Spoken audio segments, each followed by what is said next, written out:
कि नून लीग जो है वो रिगिंग मास्टर है।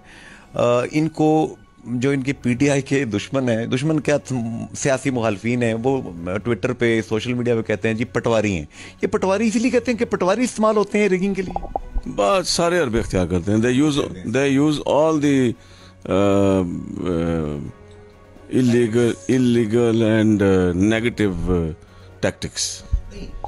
सर कोई पता नहीं, आपका मुरीद छोटा मोटा मैं भी हूँ, कल मोहल्ले के काउंसलर का इलेक्शन शायद मैं लड़ लूँ।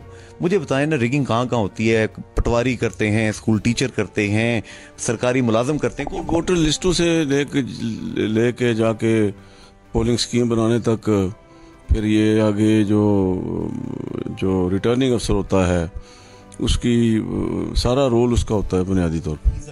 हाँ, इलेक्शन में असल रोल जो होता है वो रिटर्निंग अफसर का होता है। और आपके ज़फर साहब? हाँ, मेरे ज़फर साहब से।